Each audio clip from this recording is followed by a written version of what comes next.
What up, though? This is Knockouts in 3 Counts. But before we bring you another episode of Podcast Gold, let me tell you about the homies over at Michigan's Finest. Do you ever find yourself trying to get yourself together and thinking, man, this is going to be a great night, but I'm looking for that little extra something? Well, check out our friends at Michigan Finest. If you are into medical marijuana, recreational marijuana, concentrates, vapes, anything of that sort, Michigan's Finest has got you covered. And as you can see here, it's all easily done by their website. It's all curbside, and you'll be in and out in 2 minutes. And they're family owned and operated, so customer service is their #1 goal.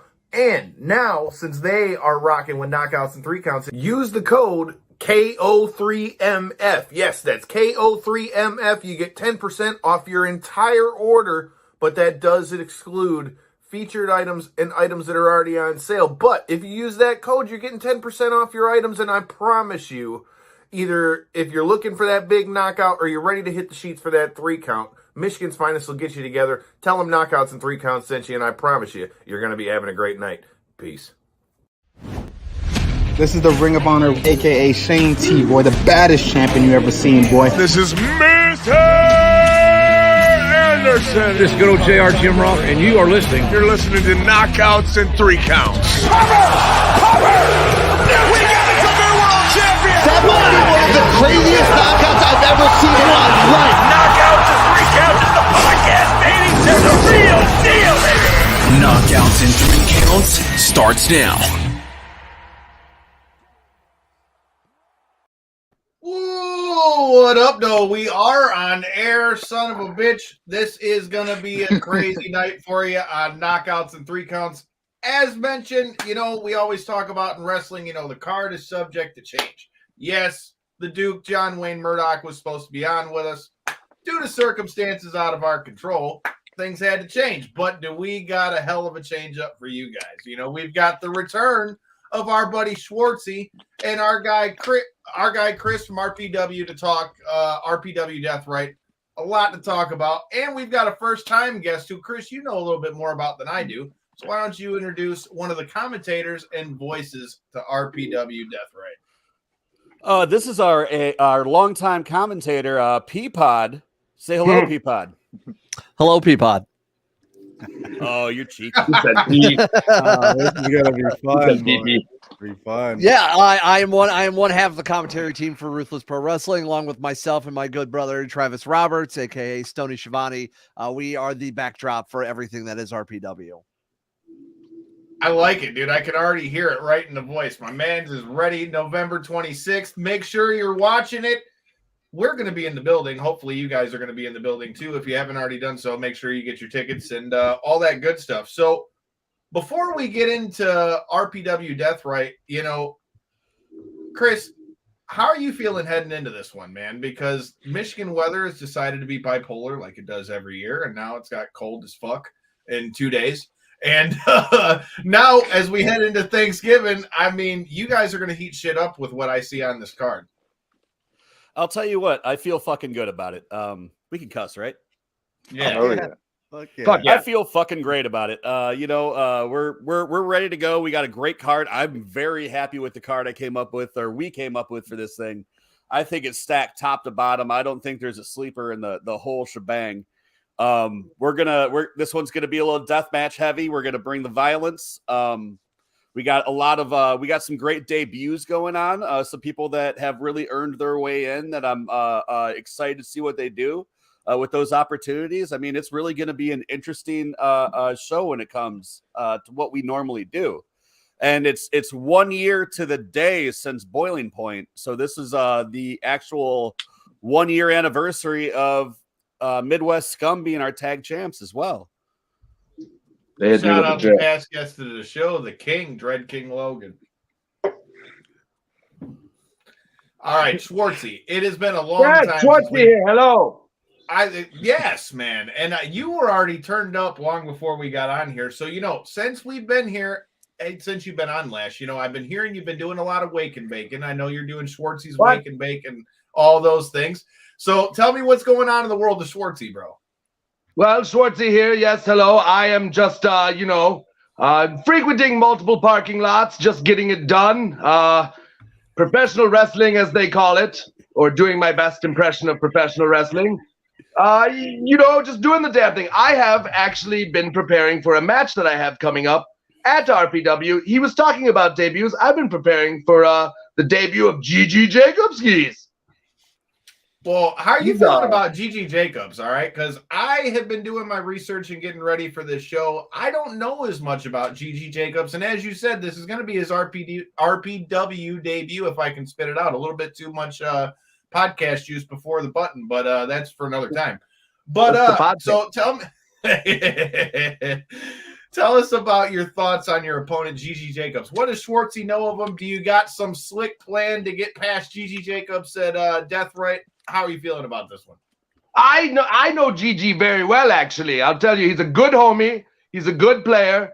He's he's a little green around the gills, but he's picking it up really quick. So you don't want to underestimate this homie. But I'll tell you what, he says he's from Pound Town, USA. I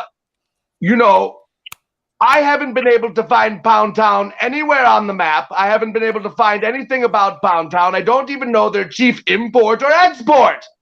So I don't know what you're importing into Pound Town or exporting out of Pound Town. So I don't know where they get their resources, skis.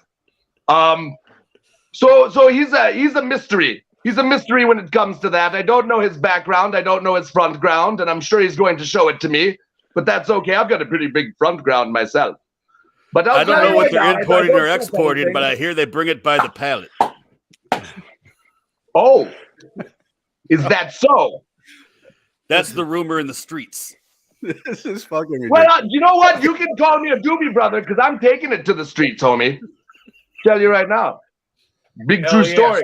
I'm not generally concerned.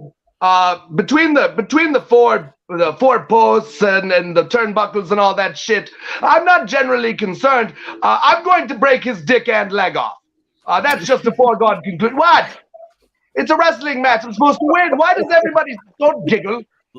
Listen, I'm not sure that our insurance will cover the dick. Break the leg, okay?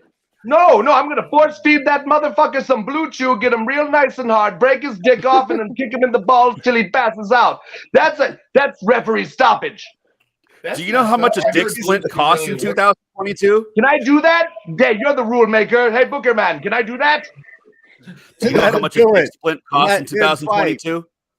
Let me fight. Come on, Booker man, let me do it. Trying to end the fight. He's talking about Gigi showing him his back end.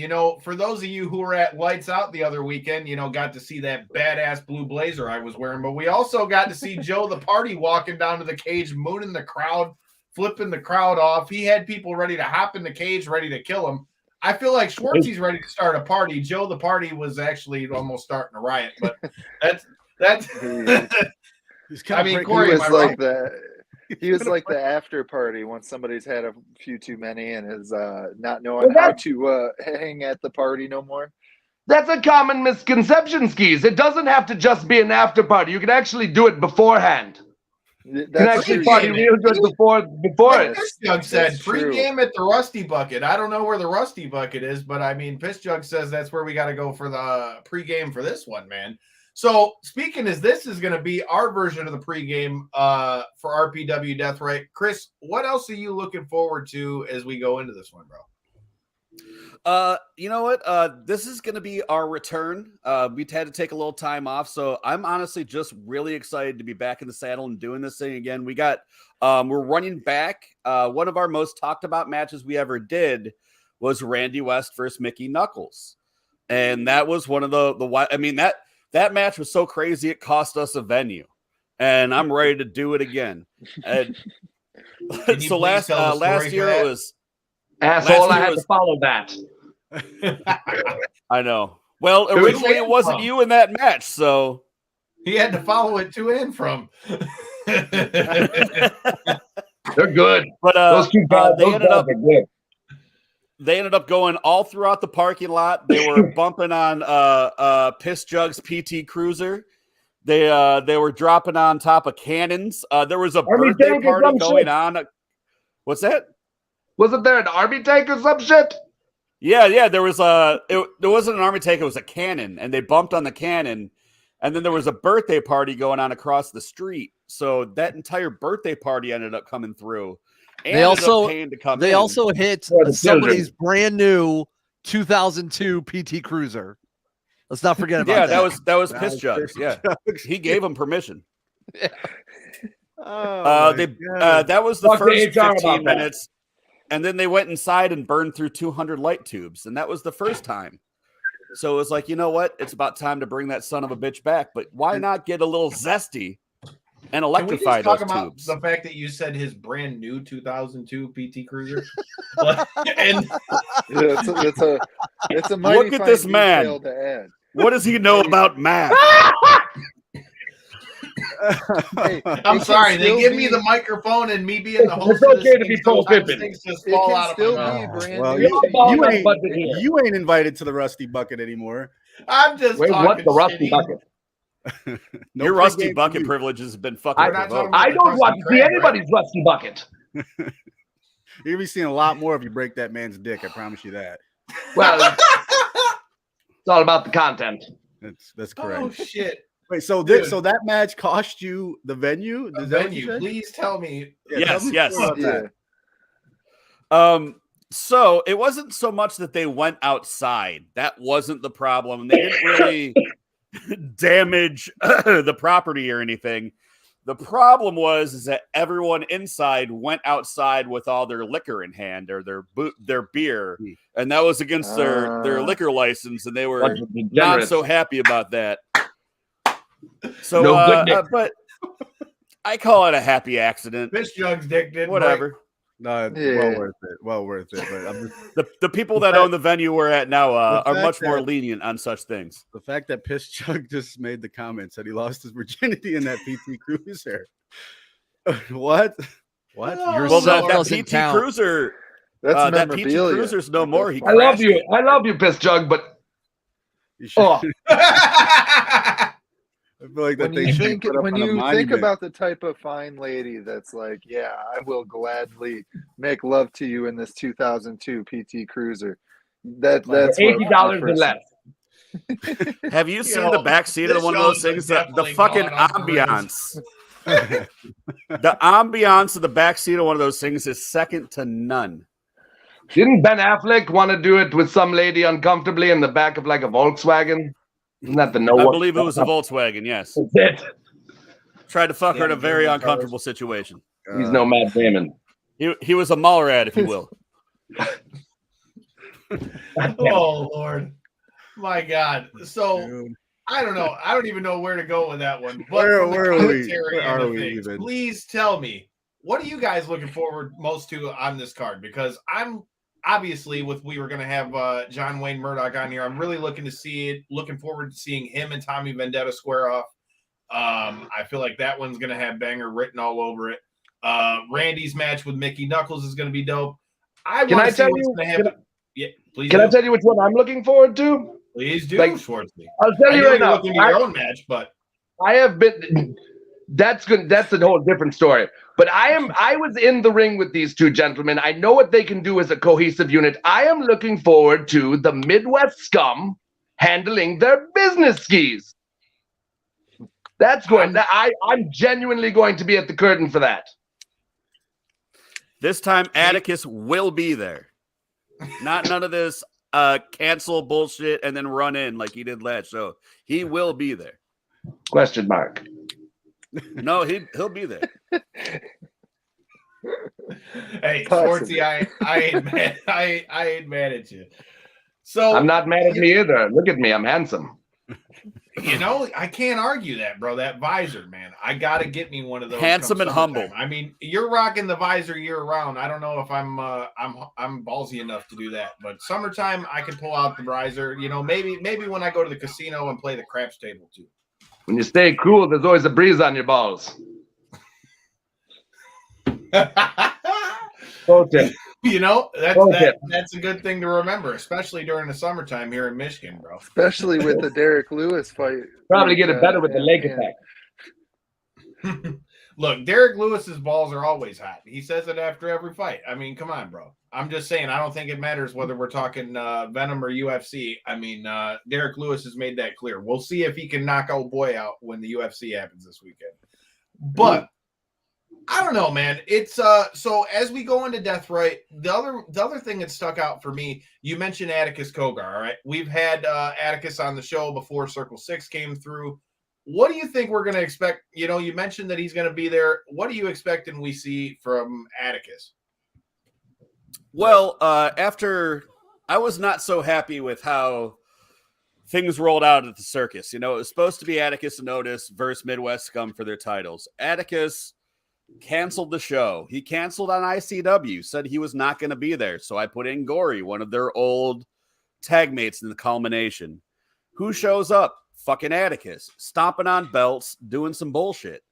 I'm not so happy with it. So what's going to happen is I'm going to take him and Zach Thomas, put him in the ring, and I'm banning everyone from ringside. No Dread King, no D-Mac, no Otis. Just those two one-on-one. No interruptions, no nothing. And let's let them handle some business. That's the plan. I fucking like it, dude. That sounds like a banger of a match. J-Bone, Corey, what do you think about this one? I mean, you guys were on with us when we got the chat with Atticus. I mean, that sounds like it's going to be a fucking fight because we know those Midwest Scum guys can get down. Yeah, that's exactly what it's going to be, is a fucking fight, dude. That ain't a wrestling match. That's a fight. We already know how RPW gets down. Dude, we've been there. It's going to be wild. I'm looking forward to that. It's going to be dope. Yeah. Well, not only that, at one time, Zach Thomas was a Kogar brother. He was Silas Kogar, and they turned their back on him. And I think that has a lot to do with what's going on and why they're targeting D-Mac and why they're targeting Logan and him. You know, like, obviously this is something personal going on with them. But, you know, the problem is he knows their game plan. Like, Zach was in the den listening to all these plans, the way they function, the way they work. If there's anybody that knows to expect, at least modern day, Zach Thomas knows, homie. Yeah, that's why I'm giving him Atticus. Take care of it. Let's get it done. Let's be over this dumb shit. So if let's say he gets past Atticus here and he gets a dub over Atticus, I mean, we all know he's the brother of Gregory Iron. You know, I wouldn't mind seeing them scrap if they're gonna do that. Brotherly rivalry always ends in a good fight, huh? So you want to see Iron versus Thomas is what you want to see? I mean, if he gets through Kogar, I mean, it is a fellow 440 guy. Well, as of right now, this is just a one-off. They are tag champs. They go against tag teams. This is something personal that I'm letting them take care of business on this thing. So it would have to be a variation of 440. It would have to be, you know, him and Eddie only. I'd love that. Yeah, maybe him and them in secondhand smoke running, he said. Hey man, I'm just talking shit. You know, that's kind of what happens when I hit that on air thing beforehand. Eddie only is overdue for being back. So, you know, I wouldn't put it past me. I'm sorry. My dog is getting zesty over there. Where my dog? Your dog likes the idea too, bro. Dog's at. You know, shout out to you know, you're not lying. My dog has like the worst timing every time we're doing this shit. It's pretty sad.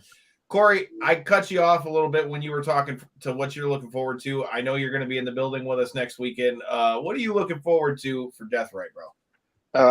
You were all good anyway. I was going to keep it short. Whenever you have two grown men that need to handle business in such a fashion, though, what better way, like you said, keep everybody off the sidelines and just put them in there and see how it goes. So,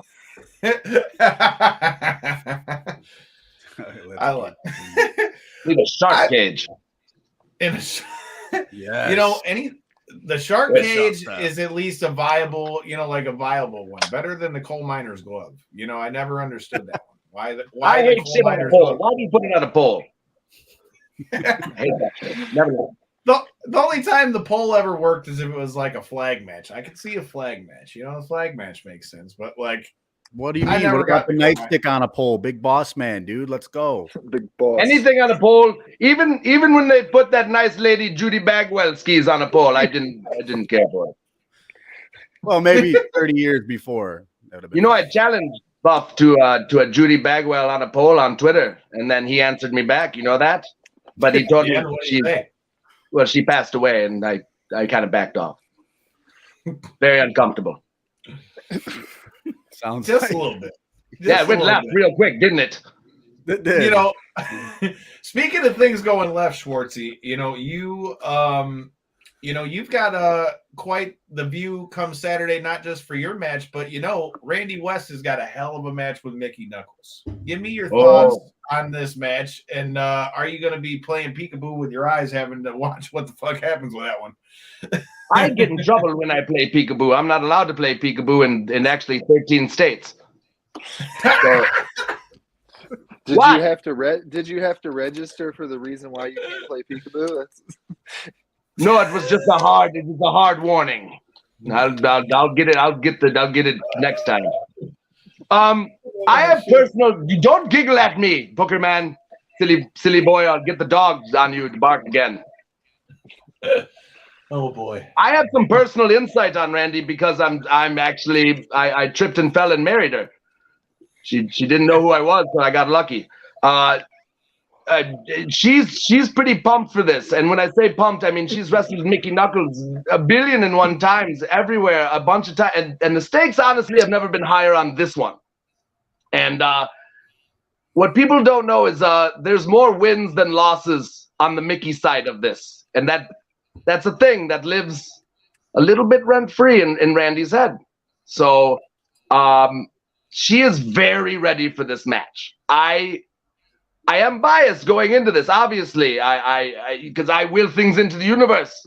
Randy up for sure, but I say I have to tell you I'm very biased. But she is very upset. She is very focused. She is channeling that, and she is ready to go. And she knows that those tubes this time are going to be plugged in. Like they're going to be plugged the fuck in. And Mickey loves plugs. She does. I wrestled her. Are we talking about the kind that go in the wall, or are we talking about different ones here? I got a feeling we're talking about different ones. Are we, what? No. What are you talking about? What did you say? Nothing. We're gonna go left. Chris, we've had you quiet for a little while in this one. I want to know what you're looking forward to with Deathrite, other than the stuff we've mentioned. I know you're going to have the most unique view of all of us doing the commentary for this. I think personally, I'm very excited for the debut of Dr. Redacted, along with the debut of Hardcore, and against another mainstay of RPW and the Michigan area wrestling with Chuck Stein in a crazy ass 8-mile death match. I think that's going to be absolutely 100% insane to witness that. Redacted making his name in Violence and Suffering in ICW No Holds Barred. You just recently took on Hoodfoot in a crazy match. Hardcore making his name in XPW across the deathmatch scenes, who's really almost a deathmatch influencer, in my opinion, with all of the support he's done for a lot of wrestlers and independent wrestling. And then Chuck Stein, like I said, a Michigan staple when it comes to pro wrestling. It's always fantastic. So I think those three all together is going to be insane. We should have the Red Cross on standby. You ever donate blood and have like cookies and apple juice off to the side? We need that in spades after that match. Apple juice. Apple juice is always good, but it gets the blood up. It gets the sugars up. I want to ask you guys about one other thing. So a little birdie told me, and the Mohawk might have gave it a little bit away, but I went into Eloise a few weeks ago, and I saw a Mohawk that might have been a little undeniable. Did she call you back? So, she didn't. Yes, she did. But I'm just saying, if there were anybody I was going to run into in a fucking haunted house, or in this case, a haunted asylum, Chuck Stein would not be the motherfucker that I'd wanted to be. I mean, hot damn, you don't know if he's going to pull out a light tube, or who the fuck knows what he's got in his bag of tricks. I'm just throwing that out. Chuck Stein, a lot of syringes. Dude, fuck. A lot of syringes, yeah. You gotta have carries around more syringes, traps and shit, looking like The Exorcist. It's insane how many syringes that man carries for somebody that does not do drugs. He doesn't have diabetes either. Well, then what doing? He's just like stabbing people with them. He's just like stabbing people with syringes. No big deal. He's been watching too much 60 Days In, bro. He's making them as his shanks. Like, wow. We'll get it going. But dude, He's a real Chris, tell tough me, man. Authentic. Chris, tell me a little bit about this broken glass death match that you've got going on too, dude. Please, because all the Remington Roar. Yes, Remington Roar makes his return.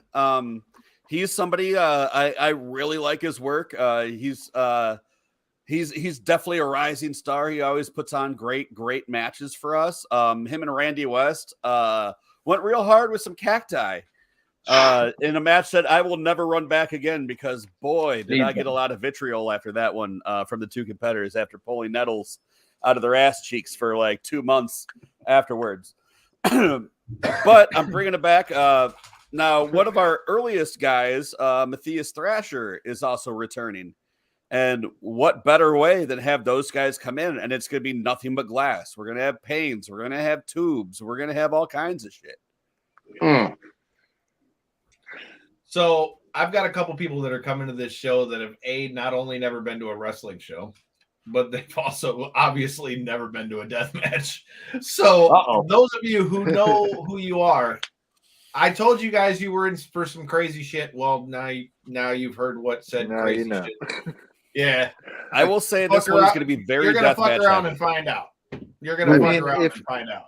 on a card like this, where even the showrunner saying it's very deathmatch heavy, I could just imagine what the glass budget is on something like this with all the light tubes and all the panes of glass and stuff. That's got to be hundreds and possibly thousands of dollars worth of glass. It's immense. As close as our cacti budget was. It's massive. What was the cacti 20 budget? feet Tell away me from about me that. is a. Tell me about the actual cacti. You have a cacti budget? I do. Yeah. I have a pie chart I can show That's you. crazy And town the green banana pen. square. The green square is my cacti budget. But actually 40 feet away from where I'm sitting is a garage that's about housing about 400 light tubes right now. And about 15 panes of glass, and that's just me getting started. I also ordered what 5,000 thumbtacks, something like that earlier. I just ordered them, so they're coming. So yeah, we're not playing games in these streets. Oh, I'm gonna say also there's things on that poster that are gonna happen that are not on that poster. There's things that are gonna happen that are not on that poster. I mean, if you feel like divulging any of those things or giving us a hint, feel free. That's all you get. Like butt stuff? Feeding the birds. Schwartzy, if you play right, of course. Shout out to my guy Trent that did my tattoo because the joke that won't be said on air goes right along with that. Maybe I'll tell you guys off air. Inside joke. But man, I don't know. You guys are turning this into, I feel like this is going to be a giant fucking bloodbath. I mean, Corey, you've said before that you enjoy the death matches and stuff like that. Your ass is going to be in the building with us that night. How are you feeling after hearing all this stuff? I mean, it's definitely, as to preference it, the reason why Kyle brings up the question to me in that regard is because I cover the show from mostly the MMA perspective and have been thrusted into the wrestling world thanks to covering the podcast. And that being said, yeah, of course the death matches are fucking entertaining because you're watching dudes literally just send it into fucking mounds of glass, light tubes, thumbtacks galore, whatever the case be. There's some type of carnage going on. I don't even feel like violence is the right word. It's carnage in this. And so yeah, it's gonna be entertaining. If you're pulling me out of the house to go to a wrestling match, yeah, a death match better be included because it definitely is like a cherry on top at the end of the night. Bring your safety glasses, bro. I'm just warning We're going to you. have some quality non-death matches as well. I mean, we have Crimson versus Karm. That's going to be huge. Karm is a fucking beast. I swear within the next 2 years, that dude's going to be signed somewhere. That's going to be a banger of a match. Shout out to him. He's been in fucking Germany and all kinds of places lately, dude. So I definitely can co-sign that one. We've seen a lot of him over at the Sanctuary Detroit. Another match that's been talked about in the comments that I'm actually looking forward to is TJ Meyer and MM3, man. I mean, MM3 has definitely turned his game around. I never had seen him do a death match before the last couple years, and now I've seen him do some pretty gnarly shit at this point. So him and TJ Meyer, a guy who I've talked to TJ backstage at a few shows. He's a guy that I've had my eye on for a while, somebody that I got to get on the show. I feel like these two together in a match is going to be pretty badass. I think TJ Meyer is a fantastic kid. He's a fantastic individual. Seeing his debut in one of the craziest matches we have helped put on in RPW in 2022 with the body count battle.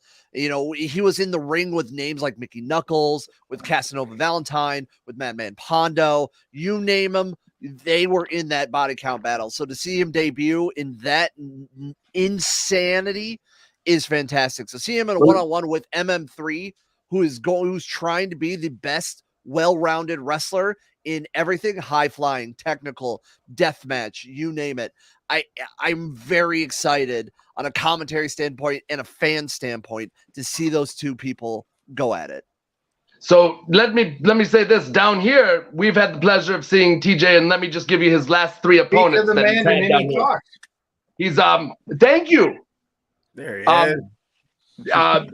God damn it! What was I going to say? TJ's got your tongue. I am high on marijuana. Leave me alone. His last three opponents, he's had absolute teardowns, competitive teardowns. He's had Sage Phillips, 1-on-1, close finish. He's had Cole Radrick, close finish, real close.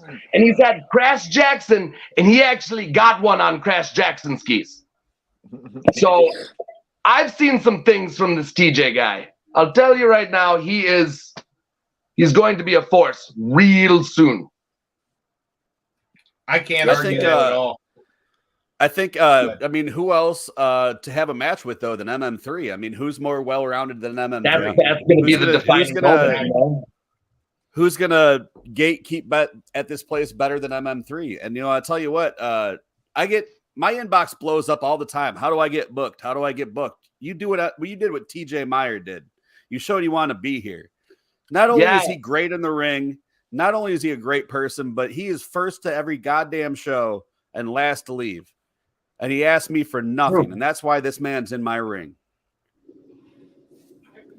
That's real. Man, I've seen him do that in multiple promotions. I can't do anything but co-sign that myself. And like I said, I have talked to him backstage at BCWA and other places. Like I said, I'm definitely interested to see what we're going to see from TJ Meyer both this Saturday and going forward. And as you said, Chris, I mean, MM3 too. I mean, I've seen that guy totally turn his game around. Like I said, I had never seen him in a death match before the last year or so. And then to see what he's done, I watched him fight Neil Diamond Cutter over at the circus. My goodness. I've seen him, dude, and that was fucking crazy. I Oh mean, my I've seen him goodness. We had it kind first. of regular wrestling match. I mean, dude, everyone had to follow that. Look, we did MM3 versus Neil first, just to say that. Sure. But at boiling point before the circus. I'm just saying that's the one that I saw personally. And I saw D-Mac hit a motherfucker with a hockey stick with explosives in it and shit. Yeah. If he brings that stick with explosives, motherfuckers better back up. I'm just saying. Motherfuckers better back up. I'll have to check my explosives budget, but I think I do have one. I want you to compare that to your cactus budget and send me those. We can shift some dollars around. Shift some dollars around. After all the heat I got from the cactus match from Randy and Remington, all the money has been siphoned to other weapons budgets. Yeah, the cacti put that is cactus done. budget in the Schwartzy budget. What's that? You want to know the cacti? The Schwartzy Put it in the budget. Schwartzy budget. I've got a party later. I need to fund my good times. Well, let's talk about the good times, man. You were telling us before the show, I heard you guys are going to be a bunch of teenage dirtbags tonight, bro. That it's true. It's Nate Webb's 537th 25th birthday. So we're going to celebrate that all over again. Birthday. He's turning 25 all over again. It's okay. My mom said she wanted to be 29, so 25 is a better one. We're about to go. We got Casanova Valentine in the house. We've got Hoodfoot in the house. We've got Randy West in the house. And then, as per usual, they'll carry me and we'll go out and hang out in Nate Webb's. We're going to go out to the bars and have a good time. It's Nate Webb's birthday, so go on social media and wish him a happy birthday, Skis. And that he probably Last liked time that. I went out to the bar with Nate Webb, it was me and two of the guys from Pro Wrestling Edge. And it was a night. It was a night. Bars are open later here than they are in Michigan, Skis. And there was no telling us the bar was closed. When you're with Nate Webb, there is no close time. I just want to put this out like, in the no. ether, like here and now, like Hoodfoot, Nate Webb, and obviously Randy West. The open invite is open to all of y'all to come on the show because we are big fans of all of y'all. On the show, at the bar, either way, it's fine. Fuck yeah, that too. We're going to be at the show for RPW, so I am definitely down with seeing what one of these after parties is looking like. I'm just saying. We'll be in the parking lot and/or bathroom. There's been some epic ones. That just sounds like high school all over again, but fuck, I mean, it sounds like a good time. Oh, to be young again.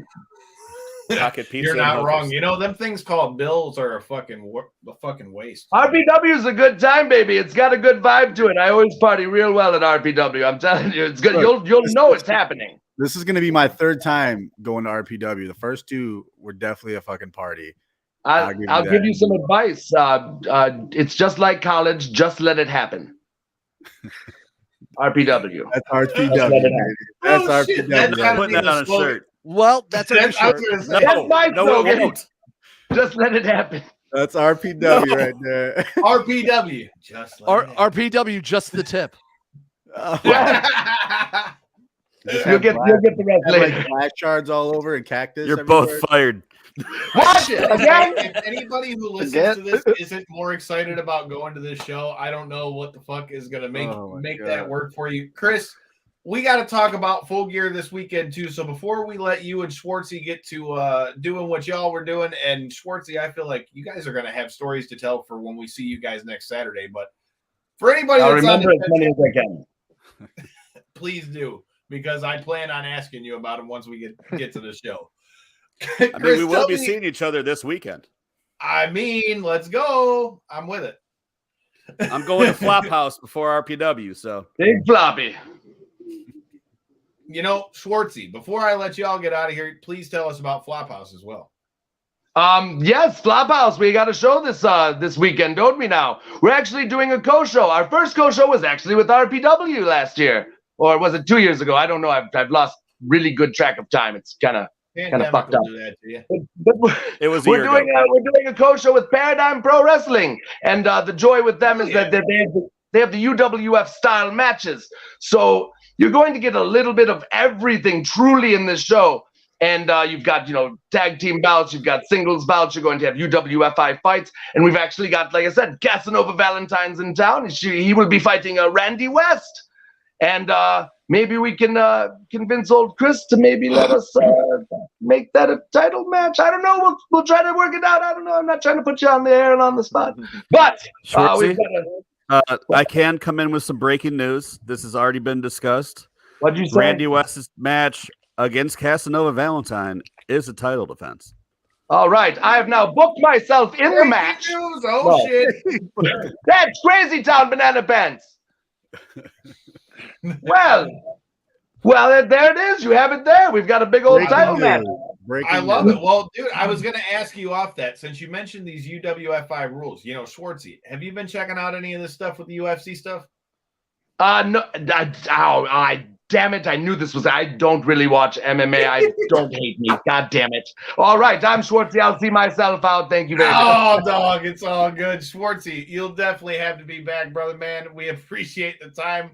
Chris, I can't wait to see y'all at the show. And other Chris, we've still got more to talk about with you, brother, man. We got AEW Full Gear this weekend. So, Schwartzy, Chris, let them know where they can get tickets, social medias, all that good shit. You can get tickets through any of our social media. You could also send front rows are sold out, but we have plenty of general admission left. Send $20 to Ruthless Pro Wrestling RPW at gmail.com via PayPal or Ruthless Pro at Cash App. $20. Put your name in the description. We'll have your name at the door, and we'll have seats ready for you. You heard it, $20. I mean, you can't get a much better value than that. Like I said, ring the fucking bell. Knockouts and 3 counts will be in the building as well. Schwartzy will be in the building, and I mean, I might be looking forward to the pregame and after party as much as I'm looking forward to the show at this point. But if you don't watch this episode and are excited for RPW Deathrite, I don't know what the fuck's wrong with you. But I can't wait till we get there November 26th. Yeah. All right, we'll see you guys there. Yes, yeah, yes, man. I will definitely see you guys there. Y'all have a Yes, good night sir. now. You too, man. Don't be too much of a I- teenage dirtbag. I'm coming, motherfuckers. I'm coming. I got to go. Son of a bitch. How do you work? Out.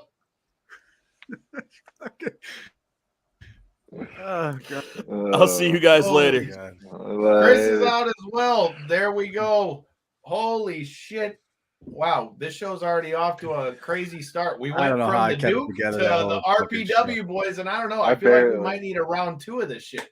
Chris, I just feel like I'm taking crazy pills. Like it was it's always an experience with Schwartzy. It's always wonderful with my brother, with Chris. I've say this in a public forum. I've said it in a private forum. Chris is a fantastic good brother. He is someone I love and respect, not only as a promoter, as a man. He's gone through a lot. He does a lot to help talent, help fans put on a great show. I'm honored to be a part of the team. I'm only a backdrop. I don't do spots. I'm just some guy who calls himself a vegetable. That's it. I am nothing. I just help put the show alive, and he is the brains and the bronze and the beauty, and I'm just the wild card, and he's fantastic. So it's always an honor to be a part of this team, and it's an honor to have him no matter what. So Yeah, well, any solid production always needs a solid voice behind the mic to add to the value of said production. So I do all right. It's me and Stoney. It's me and Stoney Schiavone. It's we do a lot. I have experience just because I sound good. I have 11 years of radio underneath my belt. I left the world of radio in 21. I now work in a marketing agency. So when I'm not talking over men and women and non-binary folks hitting each other with questionable objects. So, that's it. I do all right, but I appreciate it. It's a lot of work. It's a lot of work on the fly. It's a lot harder than many people think. So, but we do all right. So we appreciate that people don't hate us. Hey, I got respect for it, brother. I was just doing commentary for Lights Out Championship last weekend for some MMA fights, man. It was something else. Like I said, Joe the Party had the place about ready to fucking riot. 2,000 people in a building, and he had them all about ready to kill him. So, it's got me ready for RPW. I totally can agree, man. Especially, it's funny. People think you're just talking, they're just watching the fight and talking. Like, anyone that's got half a brain and takes it seriously, you're watching these fights, you're watching these people's matches, you're trying to figure out and make sure that you know everything that's going with it. So I couldn't agree with you more. There's definitely a lot that goes into it. I'm also looking forward to this weekend because although I'm bummed that I'm not going because you can't see it behind me because my chair's in front of it, but Full Gear was pretty cool for this show a couple years ago. We were on Bleacher Report because of our interview with Darby Allin and, doing the media scrums and all that at StarCast. So Full Gear is going to be a banger. I feel like this year's is going to be a banger. Chris, how are you feeling going into Full Gear, bro? I think I think Full Gear is always an interesting pay-per-view. And I think with all the troubles that AEW has had throughout 2021, 22, time is relative, whatever. There's been a lot of craziness in 2022 with AEW. Wrestling fans don't understand that wrestling is ebbs and flows. And with everything with WWE and the change in the guard, a lot of people returning that was was unceremoniously let go. AEW kind of had to take a lot of injuries and whatnot, had to shuffle the deck around a little bit. You have a 40-year-old company against a 3-year-old company, but wrestling needs variety. Wrestling needs an alternative. And I personally enjoy AEW. more than WWE. I couldn't tell you the last time I went to WWE or watched the product. I still follow it. I hope for the best. But a lot of the people, a lot of the wrestlers, a lot of the characters, a lot of the storylines that I find interesting are in AEW or are in other independents. That's my 2 cents. It's worth less than that, honestly. But I enjoy what I like. So this card has a little bit of everything for anyone, wrestling fans, new and old. I couldn't agree more, dude. I'm looking forward to the pay-per-view. I mean, I definitely can rock with some of the things that we've seen, at least since Triple H has come around, but I definitely can feel your sentiments when you're talking about the last few years as far as WWE creative. J-Bone, how you feeling headed into Full Gear, bro? Dude, this card is so stacked. I'm just looking down it. I do got a sleeper match, though, and it might not be what everybody's picking, but I am really interested in that Jungle Boy Luchasaurus match. That is going to be – I honestly, I hope it steals the show in some way, shape, or form, because that's – Kyle, we talked about this a while back. We kind of thought they were pulling the trigger too early on perhaps the result of that whole feud, right? But here we are again, dude, months later. It's still dragging out. It's still interesting to me. Jungle Boy, I mean, you might as well get used to him because he's going to be the face of that place before we know it. You know what I mean? So I hope that one steals the show, dude. That's going to be great. I think that kid is a star. Personally, what I'm really excited for, though, and maybe it's a stereotypical fan that likes heels more than faces, but I really want to see when he does actually pull the trigger and goes like real Hollywood and like kind of emulates his father and becomes like Jack Perry instead of Jungle Boy still. I'd be very interested in that character development as well. But for right now, for what he is, I think this is the next step for him. And then the eventual Christian Cage, Jungle Boy, face off will be just as good, if not better than this match. Well, you brought up a point that I was going to bring up in and of itself. I think a big reason that this feud is done as well as it has is because of exactly what you just said, having somebody like Christian in there who, okay, even if they did hot shot, like you said, J-Bone, like even if they did hot shot, getting there, a veteran presence like Christian being in there with them is only making this better. You got to know that he's got to be, feeding them good information in the back, I would assume. And I mean, we've gotten to talk with Jungle Boy when we were at Full Gear, matter of fact. And, that for him being so young, like, that kid is hungry, dude. Yeah. Like, that kid is hungry. I mean, he's got years left in the business. Who knows where, what his ultimate ceiling is. And if anything else, man, I mean, at least this has given Luchasaurus a good chance to really show what he can do on his own outside of a tag team. I feel like you said, man, that definitely could be a show stealer on this card. But as you said, with there only being the four pay-per-views a year, AEW is usually coming out swinging, kind of like Corey's headphones. I'm just saying. Here and that thing went for a ride. All right. Joey kept chiming in the comments. I think Jungle Boy needs to put on some muscle and a little bit of mass. It wouldn't hurt. It wouldn't hurt. Yeah. I think that'll come in time. He's young. Yeah. I think the argument of like, yes, wrestling is a visual art. But the idea of being like big, massive, muscular dudes, that doesn't always work, especially in today's wrestling. So I mean, he's a little bit smaller, but he's agile, he's scrappy. He's from the jungle. I don't know. Terrible too. You see that bump he took on the Great. Jeez. Yeah, exactly. Brother Bound stuff. The steel grate. I trip going up the stairs. So like doing something like that you gotta have some kind of fortitude on that. But I don't disagree. But also I feel like it's a little bit of an outdated mentality, just a little bit. Yeah, some guys just ain't built like that, and they're still very talented while just not having that physical presence in there. Yeah, I mean, again, does it hurt? But not every wrestler is. I mean, look at fucking Brian Cage or like Wardlow or whatever. Those are massive dudes, and I'm a big Wardlow mark personally. And you see them, but like they are agile as all hell. Wardlow does a beautiful swanton. Brian Cage moves around like he's a cruiserweight, and the dude is literally like built like a goddamn tank. It's different folks, different strokes for different folks. Look, I'm glad you said that about Brian Cage because I was looking at the way they got it lined up on Wikipedia. I don't know if this is how they start the card, but you've got Brian Cage versus Ricky Starks. Now, I've gotten to interview Brian Cage at Warrior Wrestling in Chicago. I mean, dude, that fucking guy, the things that he can do for being that big is just insane. I don't know how he does it. I don't know how he does it. He should how be he like, does it without getting hurt is what I don't understand. I don't understand how his muscles just don't rip from the shit that he does.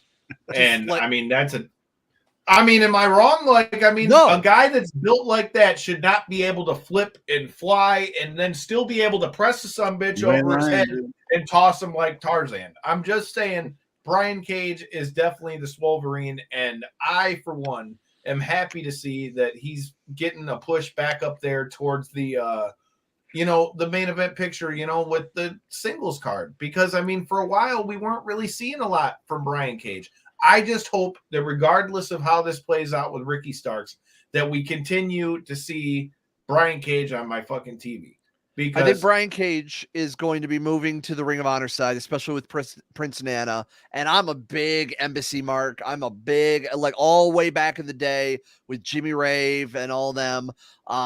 So seeing him still as part of Ring of Honor and the Ring of Honor TV deal is a big question mark still.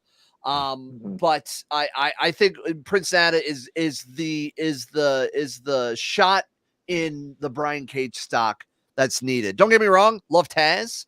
Taz did great with Brian Cage, but just it still didn't bounce off. So this time around, it seems a little bit of a better fit. I love Ricky Starks, but I'm afraid that Ricky Starks is starting to get a little bit too injury prone, and it sucks because the guy looks good. He wrestles well. He is charismatic as all hell. I mean, the comparisons to The Rock makes sense with Ricky Starks. But I personally, and that is, I believe the Wikipedia page is correct. I believe that is a buy-in match. And that's going to be the winner of that will face actually Ego Page on the main card for the finals of the Eliminator tournament. But I think Ego Page is taking that whole thing personally. I'm not mad at that at all, dude, because here's the thing. Like I said, Brian Cage, I definitely would like to see more of him on my TV. You mentioned the Embassy, fellow Embassy member and fellow past guest of the show, Khan. So we're definitely fans of the Embassy over here. We had Khan and Moses, the Soldiers of Savagery. That was my only gripe when they brought Khan over there to Ring of Honor. I'm like, if you're gonna make him be in another tag team, why couldn't it have just been the Soldiers of Savagery? Now, I'm not hating on his new partner. I'm just saying, having seen them already move, I thought that was the way to go. But again, I'm just glad to see the guys that are in this group actually, doing something after what happened with Tully. So, like you said, I'm definitely looking forward to this one. J-Bone, how you see this one, bro? Well, so what you said, that was a buy-in match? Yeah. That's the buy-in match, and the winner of that takes on Ego Page on the main event. Yeah, I mean, pay-per-view. I think we all know how that's going to work out. Ego Page is going to take that one, but I think we're going to get. I mean, dude, honestly, the buy-in matches for these events though are always like really good. They're always so good, dude. And I feel like they play into that well because a lot of times you get those pre-show matches. It's like we're just trickling fans in. Like they make it a point to put on banger matches in those pre-shows because they want you to get there to see that. You know what I mean? So I feel like WWE doesn't work to that. AEW does. I think the idea also is because like AEW only has 4 major pay-per-views, and they have like the themed AEW Dynamites, and people complain it's like, oh, why is every week a special Dynamite? I'm like, it is and it isn't, but like they have 4 major pay-per-views, so like, yeah, of course the pay-per-view itself with the buy-in is like 5 hours long. Thank God it's on a Saturday. I'm old. I'm almost 40. Like I can't do like a late night Sunday into Monday. I need my beauty rest, you know? So I'm glad it's on a Saturday this time around. So yeah, that's go ahead, Corey. I think it really just, to your guys' point, it speaks to like what we talk about when, like I always do, I'm gonna spin it into my UFC side. It's like we do with how we talk about with the UFC all the time, right? Do you want to see these fight nights every weekend with, just fights on fights on fights, or do you want the 4 pay-per-views a year approach where you get the truly stacked events where fans they're hyped for good reason. There's matches on there and stuff like that that really build up that level of anticipation. And not only that, you're able to really lay out the story in such a elongated fashion where you're not kind of playing around other shows and stuff to like, oh, he's facing him, but the story's really about this guy that he's going to be facing in 6 months. Like, no, it kind of, that's what's going to happen because that's when our next main show is type of mentality. It really adds a different layer.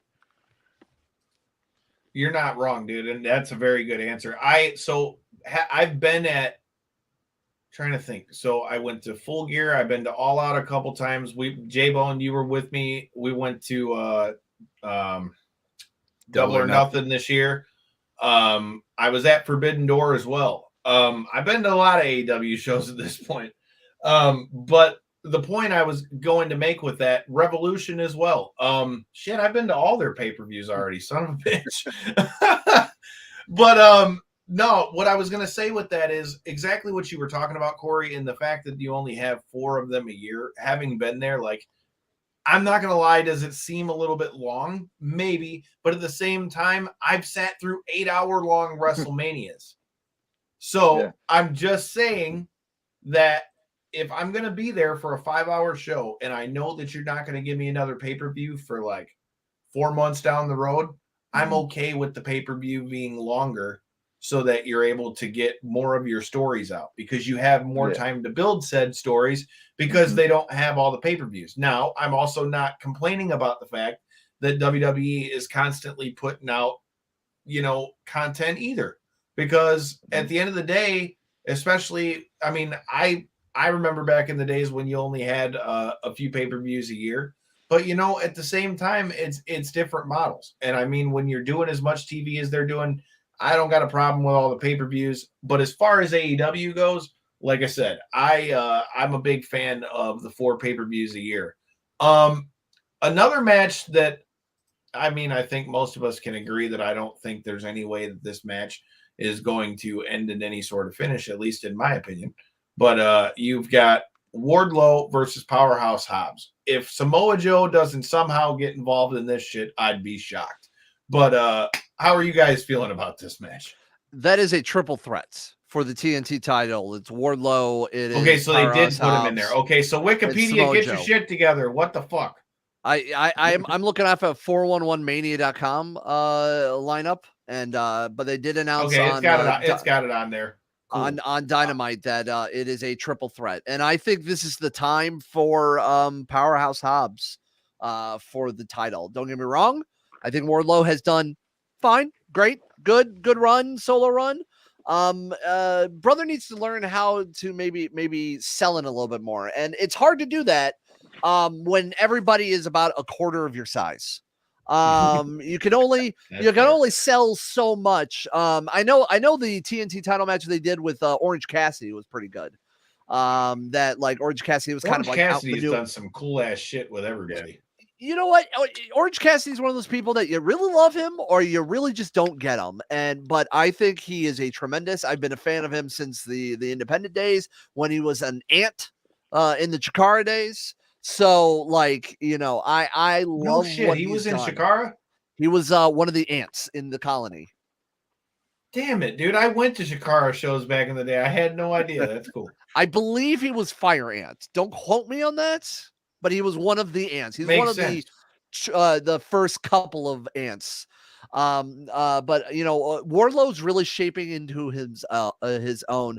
I think I would like to see a longer feud between Joe and Wardlow, and I'm a big fan of big beefy dudes slapping meat. I love big hoss fights, and I think this is a time for Hobbs to kind of like get into on a platform. I think he has done a lot of good recently. So I'm excited for that. And Joe's a good staple. Joe's a good anchor. I'm very excited for Joe being back in the Ring of Honor in the AEW worlds, and I can't wait to see more of it. But I think it would be beneficial more as Wardlow and Joe face off, especially with the upcoming Ring of Honor pay-per-view in December. Those two feuding for the Ring of Honor TV title, and let Hobbs be more on the AEW side of things. I got no problem with that. I really kind of feel like that's why we got a triple threat, because I feel like, Joe can basically cost Wardlow, and we can see Joe and Wardlow tangle it up, which I think would only do good things for Wardlow. I mean, being in there with a veteran like Joe, somebody that can talk, somebody that is big like you, like I just feel like that match is money. J-Bone, how you feeling about this one? Wardlow, Joe, and Hobbs. You already know I'm a Samoa Joe mark, bro. I love that guy. And like you said, the fact that guy is in the ring with those two young studs, man, it speaks volumes to his work, because that dude is exactly what you need to teach these guys how to wrestle big. You know what I mean? Wrestle physical, wrestle big like a big man. And I want to pick Joe for everything, because I'm just, like I said, I'm just a Samoa Joe guy. But I think we're going to see Wardlow and Joe later on, like you said, Kyle, and that's going to be huge. They're going to have to reinforce the ring for that one, if you ask me. But that's a couple big son bitches. That's a big son of a Yeah, bitches. it is. Yeah, it is. I'm definitely looking forward to that. I mean, honestly, like you said, man, I mean, it literally is a stack card from top to bottom. This next match is one that I really kind of would like to hear a couple of opinions before we make our picks. But, we've got the return of the Elite. For those of you who know, ring the bell. I was there at All Out, and I was about this close to being in that media scrum that kind of hurt my soul after what happened. But anyway, there you go. Hot damn, the bell rang. But with that, I clicked that like an hour ago. That's a hell of a lag, brother. You got to get that internet checked. But that being said, what are your guys' thoughts on the return of the Elite now that things are kind of, the dust is settling as they come back here to face Death Triangle? I mean, if anybody should have a stake at the trios titles, I mean, I think it's safe to say it'd be the Elite. I don't think the Elite needs the trios titles. I think it was fun. If everything went down with the media scrum didn't go down with the media scrum, I think they would hold the trios titles for a bit. I do miss Kenny Omega on television. Personally, I don't hate Young Bucks, but I won't go out of my way for Young Bucks. Young Bucks are great for what they are. They're entertaining. They know how to get under people's skin. They're young, cocky. They've done a lot in the business. I think, geez, I mean, and I get it. I get a lot of people think that, the Elite, because what they are in the business of AEW, they're overdone, or they're because they're part of it. I mean, if you remember year one of AEW, the Elite was booked like shit. Like, they were constantly losing, like, all of them. It wasn't until like year 2 into year 3 of AEW is like they started building the wins. I don't have a problem with the Elite. I think the Elite will not do. I think the match will be fantastic. I think like the people that need to be on the television more, I think it should be Death Triangle. I think it should be Pac. It should be the Lucha Brothers. I think, honestly, if it wasn't for the pandemic, personally, I think Pac would have been world champion by now, personally. And I think it's the traveling from the UK back and forth. I think kind of staggered it. But it's nothing. That's not any fault of his own. He wants to live in the UK, and that's great, and you should respect that. But I think they're good for what they are. The Elite, without the Elite, AEW wouldn't be where it was. So I'm very excited for the match. It should be fun, but I think the trios titles will stay on Death Triangle. J-Bone, what about you, man? Where you at on this one? I'm hoping so, man. Like, I want the titles to stay there, but at this point, it's just hard. It's hard to go against the Elite because, I mean, like the big return, you know what I mean? With everything that's been going down, what better and the dissension way, in between Death Triangle. right? And what better way for us to hate them even more by them doing what they said they're going to do, and that's holding the straps, man. So I personally don't care for it. I mean, like you said, everybody likes their flavor, but you know, I'm okay with Death Triangle keeping those belts somehow. Is that too much of a reward to welcome them back as now your new champs? You know what I mean? Is that too much of a, hey, we know you kind of, put a gray spot on the company with the way everything played out and the whole, media debacle that played out. Is that too much to say, hey, we appreciate what you've done in the past, so we're still going to welcome you back as new champs? Or is it like, hey, come in here, build up our current champs because, that's what we want out of this, and we'll see how it goes from there type of, like, that's where my head is on this one. I feel like it'd be too much to just gift somebody that caused all this. They weren't necessarily the cause, but they definitely didn't help the situation, if you know what I mean. I agree with that. I don't know that they're going to win. I don't know that I think they're going to win the championships, but with that being said, I feel like it's a little different in the fact that they're EVPs. So with them being EVPs and all that, I think that's going to change some things. True. But and also, I mean, let's be honest. I mean, CM Punk he did start the whole fucking thing. I was going to say brought him in, but they brought him in and he just took a whole huge dump on the company because thinking that he could have he pushed the boundaries and whatever, like none of us were there. So it's all speculation. It's all secondhand knowledge. Personally, if you get too hung up on what's going on in the backstage and not enjoying what's on the product, you're going to have a bad time. You can have your 2 cents. Like I said before, everybody has 2 cents and everybody has opinions and they're like assholes. Everybody has one and they all stink. But it is what it is. Like, we can armchair book, but at the end of the day, we are fans. We enjoy this. We love discussing it, clearly, obviously, because look at all the work you guys have done, and I've followed the show for a while, a little bit, and you've done, of course, and you guys have done some great shows, great interviews, and everything. But at the end of the day, like we're just fans. We're that's it. Like we don't know what goes on, and running a company, and some of the stuff, in backstage for RPW, like I know a little bit. But I don't know the day-to-day stuff. And that's why I say before, like Chris has done a lot of stuff. And like that man has gone through a lot of things for RPW. So, and we're just an independent company and just a small one for just a couple of years old. Imagine a giant company worldwide, millions and billions of dollars, the day-to-day for that. Like we don't know. We're just marks. That's all we are. Like, let's get excited. So, who knows? But I'm excited for the match regardless. Speaking of being marks for things, man, I, for one, have said it multiple times on the show that what the fuck we've seen from Sting in 2022 is insane to me. And the fact that we're going to see Sting and Darby Allin versus Jeff Jarrett and Jay Lethal is insane to me, number one. And number two, the fact that, can we just talk about how Jeff Jarrett might be having like one of the sleeper years of like all time in pro wrestling? This guy has been signed with WWE, got let go from WWE, wrestled Ric Flair's last match, gets signed by AEW, and now in 2022 is going to wrestle a guy that he wrestled for the first fucking time 26 years ago at a fucking pay-per-view. So, I mean, Jeff Jarrett is sure doing some swinging with that guitar this year. Huh? And don't forget him feuding with Effie in GCW. Yeah. For some fucked up reason. Like Jeff Jarrett, not wrong, dude. He's a journeyman, dude. I get Jeff Jarrett. I get the Jeff Jarrett hate. And I understand that. But goddamn, when I hear that, I'm in.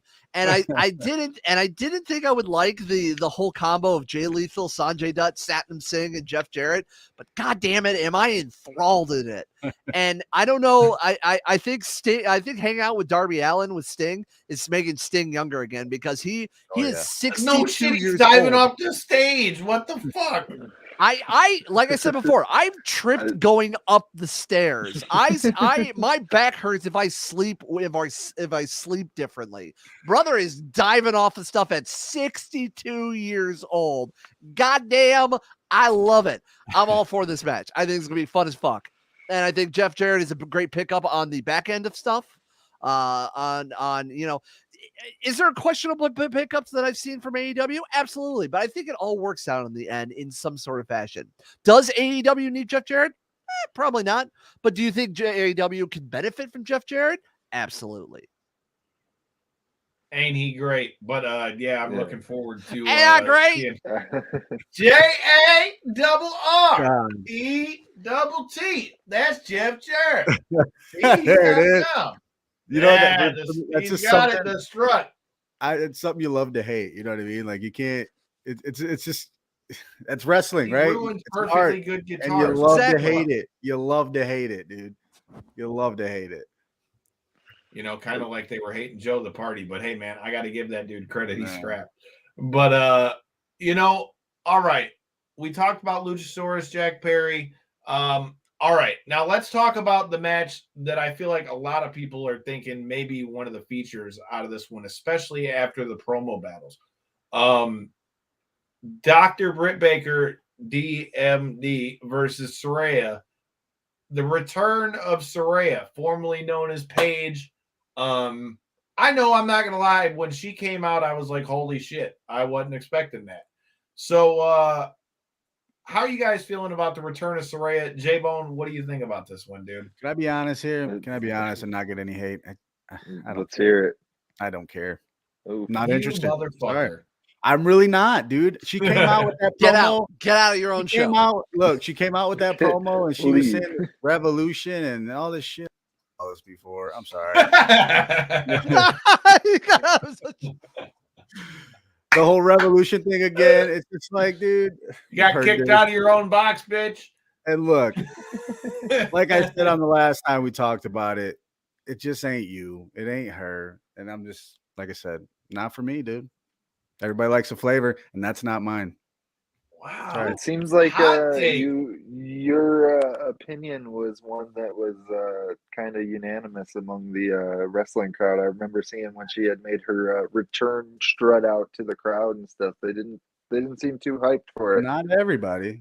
It's not for everybody, you know. I think for the initial one they were, but that promo that she cut about, Britt Baker and how Britt Baker hadn't, suffered the way that she had suffered and all those type of things. In some ways, look, there's no way to deny that, what Saraya has done laid a lot of the bricks for women's wrestling. There's no way to argue that. But some of the things that she said in that promo as far as to Britt Baker, shout out to our guys Busted Open, which if you guys listen to Busted Open, watch it, listen to it, consume it.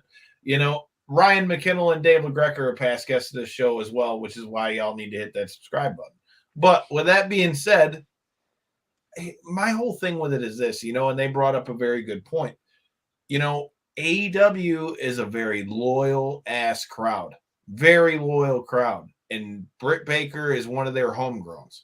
Mm-hmm. So for you to come in and come at their homegrown and the one that really carried them through a lot of the pandemic and say that she hasn't done anything to lay the bricks, I feel like if she hadn't gone all that route and had gone something like what we saw, this week, I think she'd have been better off. But with that being said, dude, I'm interested to see what we got. I really hope, for Saraya's sake and our sake, that we're going to be able to really see her get in the ring and throw down with the good doctor. Because if they can both throw down, this could be something that could be, like they both have said, a career-making match for them both. I'm definitely looking forward to seeing what transpires out of that one. We might as well go right from there to the other women's match on this one. You've got Tony Storm versus Jamie Hayter. And can I just say how much I love Jamie Hayter? Just saying. I'm a hater. I'm definitely a hater. I absolutely. I'm a full-blown hater. Hayter. Give me all the Tony Storm, Jimmy Hayter matches. Just nom. Give me all of it. I think it's gonna be hard hitting. It's gonna be. I mean, these two ladies. If you're gonna put on a pay-per-view quality and kind of shut up a lot of the people about the women's division of AEW, this is gonna be the match to go. Fuck. All right, let's go with this. And for a quick note, just because I just want to get my shit in on the Saraya Dr. Britt Baker match, I think people are gonna dissect that to hell. I think Saraya is under a lot of pressure because she's been around outside of the ring. I think she will do the best she will do, but I think the Britt Baker Saraya match will be a lot of fun. For this, however, this is going to be this is going to be women's wrestling that needs to go into 23 for AEW. You got Britt Baker, you got Saraya, you got Tony Storm, you got Jamie Hayter. Once she gets better, you got Thunder Rosa. They just signed Willow Nightingale. I mean, even Penelope Ford. Great pickup. Oh God, love her. And the number one, it could be the number one babyface at all. You got Riho, you got Hikaru Shida with the Joshi flavor. You know, you got Emi Sakura when you ever put it on TV, or Yuka Sakazaki. You know, you got even Penelope Ford and Allie have like kind of improved. Like, but like this is gonna be like this match is gonna fuck. This match is gonna fuck hard, and I'm excited for it. If that don't tell you that this match is going to be badass, I mean, just like Schwartzy saying he's going to break another man's dick off. I mean, look, you someone's guys got to be watching. Bruised boob in this one, like something like somebody's gonna they're gonna hit each other hard and heavy, and I'm here for it. I mean, I'm with you, bro. Like I said, that's gonna be a banger of a match. I feel like Schwartzy's match could be a whole nother type of banger. But you know what else is going to be a banger? Scissor me, daddy ass! That match is going to be bad ass. You got the Acclaimed, and we've got, oh my God, the Acclaimed versus Swerve in Our Glory 3. Shout out to Swerve. Funny fact we've talked about here on the show. You know, that Knockouts and 3 Counts logo that you can buy on that nice white t-shirt. You know, Swerve was in the room with us when we were doing that tattoo. Shout out to Megaran. You know, he was showing us pictures of his pig that's not so little of a pig now. But yeah, how are you guys feeling about this match? I was there for the match number 1. Ring the bell. God damn it. That's going to be a banger of a match. Our bell guy sucks. What do you guys think about 40 about minutes this match? 29 minutes later. I think Swerve Strickland is a fascinating wrestler. He's got that hookup with the hip hop industry, and I love the flavor of rap and hip hop into AEW as of late, especially this year, but in the last couple of months. You know, I mean, when you got like Rick Ross like cutting backstage promos, and it's like a natural. Like who sold accusations? Like I was not I wasn't expecting that at all, but he was great. Oh yeah, he's getting up on Tony Schiavone's shit, and Tony Schiavone can hang with any of them. I love Tony Schiavone. Fun fact: I know the guy who wrote the Tony Schiavone comic book biography for it, and he's a fantastic man and a fantastic wrestling fan, and the stories they told, and I don't think I have it within arm's reach, but I showed on camera, but yeah, he's done a great job. But I think Swerve is fantastic. I think the Swerve Keith Lee tag team has run its course though, and I think this is now the part where it's going to run its course. I'd like to see Swerve move into either more solo. Obviously, it's already going to be hinting with everything with Billy Gunn.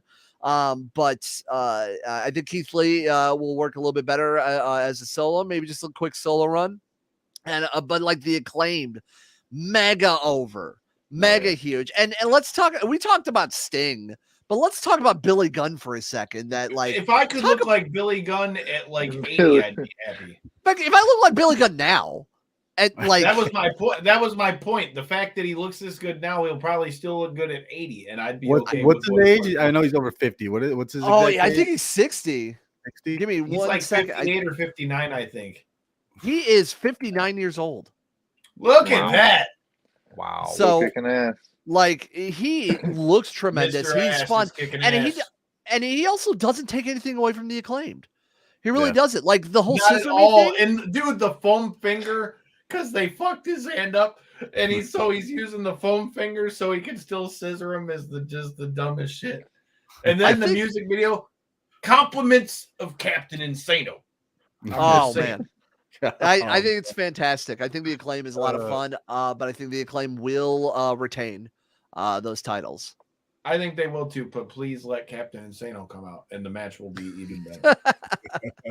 I love if I love Bobby me Big Boucher Show. comes running down the fucking ramp, I am all about it. Dude. Remember that time that Bobby Boucher, they won the Mud Dogs won the Bourbon Bowl? Come on, man. Come on. Oh, but man. you know who's looking to win the bowl, bro? You've got Chris Jericho I have it. I forgot. with There we the go. Ring of Jericho There it is. title. Yeah. I mean, Butts and he's seats. got it. There it is. There it is. Chris I did have it Jericho within versus Bryan Danielson, Claudio, and Sammy Guevara. I feel like this match is definitely going to be a sleeper. But I can't lie. I want to know, what do you guys think about Jericho being the Ring of Jericho champion now? Sure. Sure. I love it. Why not? I love it. Solid. I'm love for it. it. I think Jericho has done a great job. You hear all the stories about him being, the backstage locker room leader or whatever, which again, whatever. But I think Chris Jericho has done a tremendous job for what he has done for AEW. And I think it's a tremendous step for Ring of Honor. If he holds that title going into the December pay-per-view, and I'm assuming they're going to announce a TV deal at the December event. I mean, they'd be foolish if they haven't, but who knows? If there wasn't a WB Discovery merger going on, I think they would have already announced a Ring of Honor TV deal and or the library. And I can't wait to binge watch some old school Ring of Honor. Oh yeah, Shane Taylor. I love Dalton Castle. I need more Dalton Castle in my life. I'm fine with that too, please. We got Mike Bennett and whatever that group is. Past guests of the show too, both of them. So I'd love to see it. I think it's going to be a lot of fun. I think I want to say Danielson takes this, but I also feel like Jericho's going to keep the title. I think Jericho's keeping the strap. Same. Like I said, I think that's going to lead into something. I mean, it's going to be huge when he loses it because he's got to lose it to the right guy. It's got to be the right. He's already been one of the biggest Ring of Honor champions of all time, if not the biggest champion. Even It's though we're gonna talking be about Danielson and all of them. It's going to be a big like flag holder thing. You know what I mean? When the right guy beats him for that title, it's just going to make that much more special. So as much as I like Jonathan Gresham, he ain't like, if you're going to put Ring of Honor to a new audience in today's wrestling climate. Claudio would have been that guy. Jericho could have been is that guy. Danielson is definitely going to be that guy, especially the history of Danielson needs to win something because, man, every big spot they put him in so far, he's lost. But does he really need the win? It's Bryan Danielson. But I mean, he's got to get a big win somewhere. I mean, shit, every time they put him in there for a title so far, he's lost. This is I don't disagree, but maybe not in this match, but I'm just saying at some point here in the near future, whether that's the Ring of Honor title, whether that's bringing him towards the AEW title, however the fuck you're doing it, I'm just saying, I'm not saying everybody's got to have a championship, but Bryan Danielson, for the level that Bryan Danielson is at, needs to at least have a championship within the next year because I think so. He's too high of a talent to have him keep losing every time he gets in the title match. I get it. We want to see the competition and all that too, but I'm just saying I feel like there's big things in store for the American Dragon. Go ahead. Yeah, yes, but he also doesn't necessarily need it at all. He's made it to the mountaintop. He doesn't need it. No, he doesn't need it, but yeah, and I can't wait when they finally pull the trigger and get Eddie Kingston to win the big one, quote unquote, Yes. because everybody will flip out. I have been a fan of Eddie Kingston so many years, and I'm so happy he's on a major platform like AEW, and people love him. You know, I know a lot of people don't understand his style. You know, a lot of people don't understand his look, and I get it. That's fine. But like he is the working man. He is the blue collar wrestler that wrestling that needs. Like you need that Dusty Rhodes-esque simple man type style. You need that in Eddie Kingston, a man that is openly we can all relate. Yeah, exactly. His promos are so like they're real, they're raw, dude. And I mean, I'm telling you, from being in the arena, the fans fuck with Eddie Kingston. Yeah, like he's had Corey. When we went to All Out, you said it yourself. That was one of the biggest pops that night. Was Eddie Kingston? Yeah, every single time his name gets brought up on the show, that's the first thing that immediately comes to mind. Is that, to your point, maybe his style isn't like his clothing, right?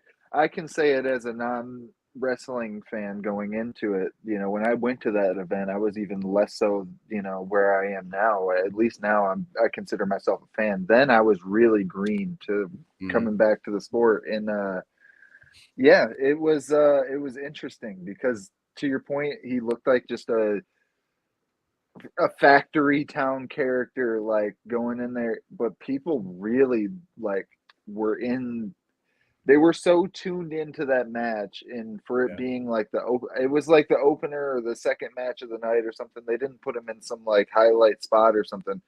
The crowd went almost as big as they did for that moment as for when CM Punk made his reveal later on that night. It was like it was really close for just a guy making his way to a match, you know. You're gonna see grown men cry when he wins that title, dude. Oh yeah, for sure. You're gonna see dudes' eyes pop out like when Brock won and all kinds of shit. It's gonna be it's gonna be insane, dude.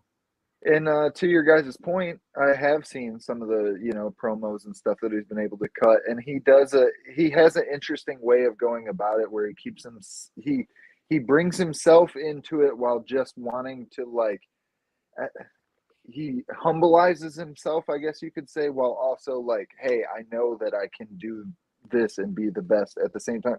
He does a really good job of spinning that cycle. So I really do appreciate it. I'll tell you what that is, Corey. That's wrestling 101 right there. Make them feel. That's what that is. He makes you feel that promo is real, dude. That dude does his job perfect. Yeah. Completely agree. Well, all right. The last match we've got of the night, you talk about matches that are going to make you feel. Hot damn it. I feel like MJF is going to be going full-blown babyface if we haven't already seen it. But, I mean, dude, this match with him and Jon Moxley is going to be a fucking banger, dude. I think how are you guys feeling on it? I think MJF is definitely feeling that level of like stone cold, like, you know, like he's trying to be a heel, but he's also super over with the crowd. But I there's a turn somewhere. It's either coming from Regal. I think it's coming from a double swerve from the Firm, like jumping him, quote unquote, whatever it is. But I think the point is MJF is getting this title. And there's no doubts about it in my mind that MJF is not losing this match. He is winning this title.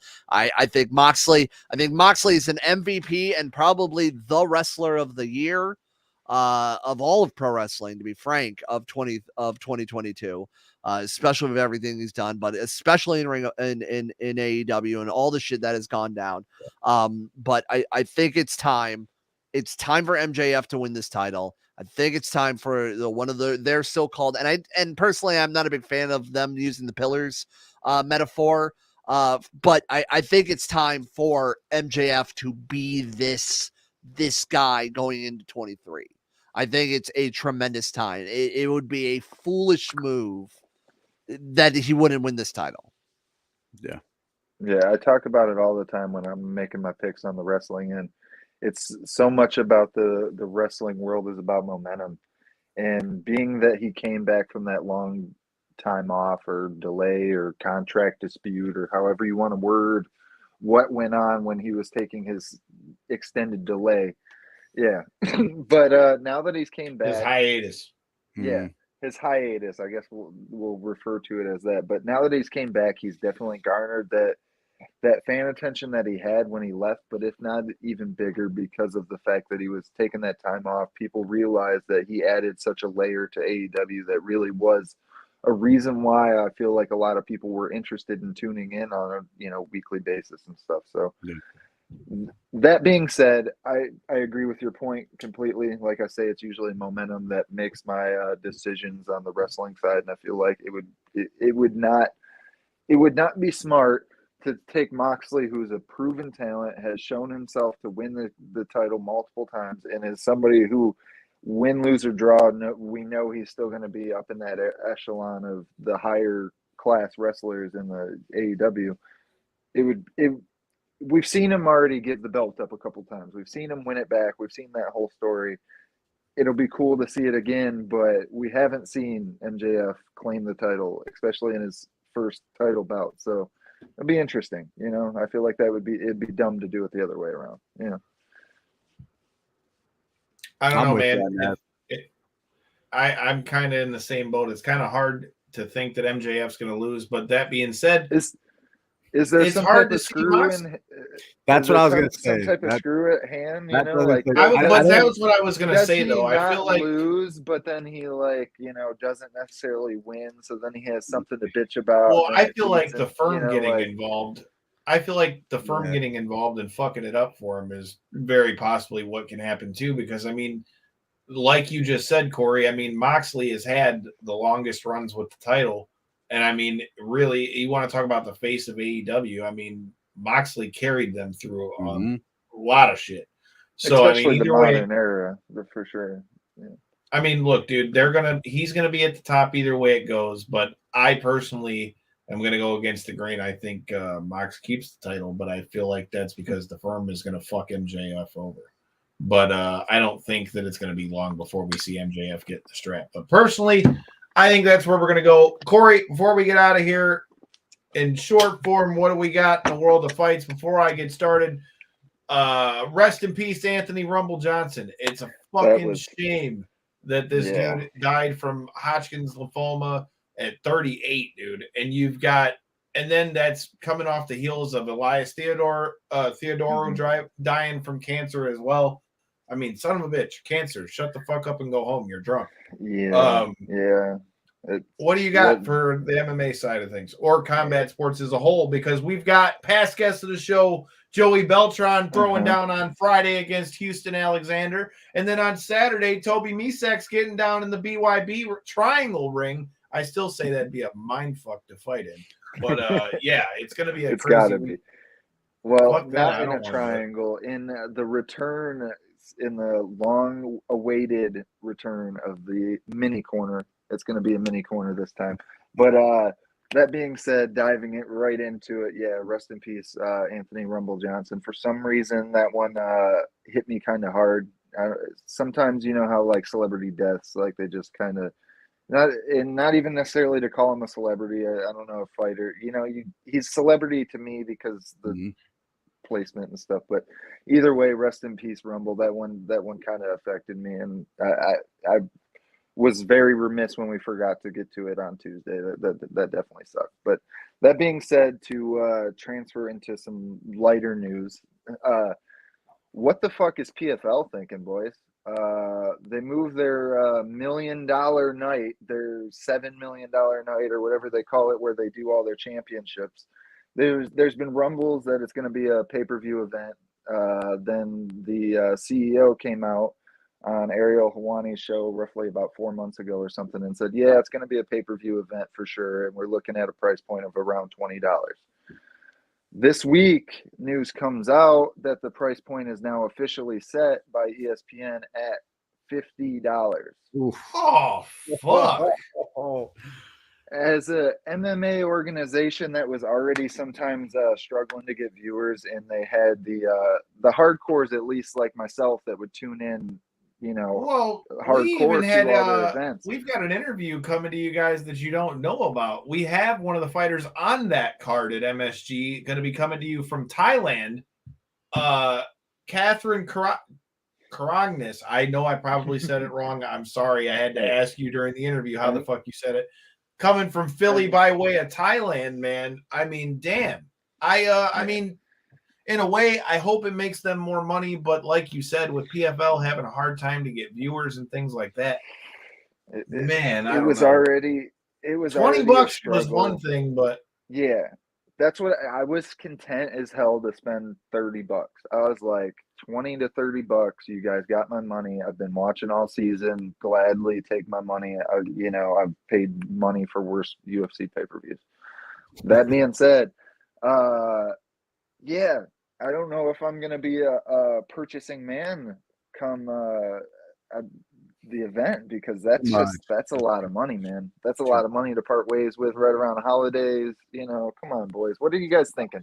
Just to keep it brief and short, what the fuck are you guys thinking, man? Yeah. I get, like, to your point, Kyle, you got to make money to do these types of things. They had the but I feel like this is gonna hurt them. Besides their $1 million of fights, which and they got names on there. You got Little Heathen Stevens is also on there too. I mean, they're trying to pack a punch, but boy, that price point might be a problem. I feel like their main fight, though, that was the point I was going to get to, the Shane Burgos versus Marlon Moraes fight. When that one fell out, I feel like the card took a huge hit. And then roughly 4 or 5 days after is when they announced the official price. And then for it to kind of be a double whammy back-to-back, man, that's a rough spot for PFL. I hope the best for the event. Maybe if I do a quick side job, they'll catch my $50, but more than likely not. To pass into another point, other side of the corner, Derek Minner. I want to get your guys' thoughts on this thing. I don't know if you've seen the official news has came out that they're going to be adding a suspension to Derek Minner for not disclosing his injury going into his last fight. I don't know if you guys seen bullshit. That's just, bro. This has got to do with that's got to do with the fact that TJ Dillashaw came out and said that my shoulder popped out 20 times in camp. But there's been a million instances of that. I don't. But it had to do at all. It had to do with the betting. That's what it is. I think what it is. It had to do with the betting thing, and they had to find some way to pin something on him. Yeah, once it became a betting issue, for those of you who are unaware that may be watching this, saying what the hell is he talking about? Derek Minner, UFC vet at this point, has roughly like 7 or 8 fights in the UFC. Was fighting somebody whose name I can't pronounce and who I also forgot at the moment. Was already going into the fight as a betting underdog. That being said, like week of the fight, he went from a plus 200 to like a plus 450, while his opponent went the opposite way significantly. And for anybody that's a betting man out there, or betting woman, that's a significant line change. You don't just get that type of stuff week of fight. Maybe if it's a long build up to a fight, you'll get odd numbers, changing like that, but not week of fight. So now all of a sudden they have the Federal Bureau of Betting Honesty, or whatever the commission was called, investigating this bout. So to Kyle's point, I think that's what it all boils down to, is the UFC doesn't want to take odds were fucking any heat on this. But how many fighters have we seen go into fights with injuries, right? We talk about it all the time. Well, and I agree, and that's why I feel like the TJ Dillashaw thing has something to do with it, because here's the thing. Here's the difference between like MMA and boxing, for example, right? Like shout out to past guest of the show, former Raw commentator Jimmy Smith. We heard him talk about this earlier, and something he said makes a lot of sense to me. So MMA takes a lot more injuries than what you see a lot of times in boxing and things of that nature. Now, look at, let's just say, for example, because we were talking about TJ Dillashaw. TJ Dillashaw's coach, Dwayne Bang Ludwig, knows that TJ Dillashaw's shoulder has popped out like 60 fucking times. Right. What stops him, other than the fact that he's his coach and, from what I've seen, not a dirtbag, but What stops him from going and getting on DraftKings and saying, you know what? I know TJ Dillashaw's arm's going to pop out. I know that in the fight it ain't going to work out very good. He puts a whole shit ton of money on TJ Dillashaw knowing that the fight may not go well. You're going to have a problem. And so, something that Jimmy suggested that I feel like is a very good solution to kind of help this problem is that, you have all these people coming to make these dudes piss in a jar 6 times a day and at 2:00 in the morning. Why don't we have somebody that's looking at these people's camps and saying, let me see you move around? And oh shit, this guy can't even fucking dance. This guy can't even move. This guy can't even shoot. I mean, you're making them all, you're up in their face about pissing and, shout out to Piss Jug. But, I don't know. Well, the whole independent contractor thing really falls to mind. And to their point, they already go through medicals. Now, granted, the medicals, depending on which state they're in, are significantly different state by state basis. But that being said, if you can fake your way through medicals, they'd be able to fake their way through something like that as well, I'd imagine. It might be different. You pull up on somebody, they're in a. You can't fake a guy having a big ass knot on his knee from a fucking staph infection like them, suspending Latifi.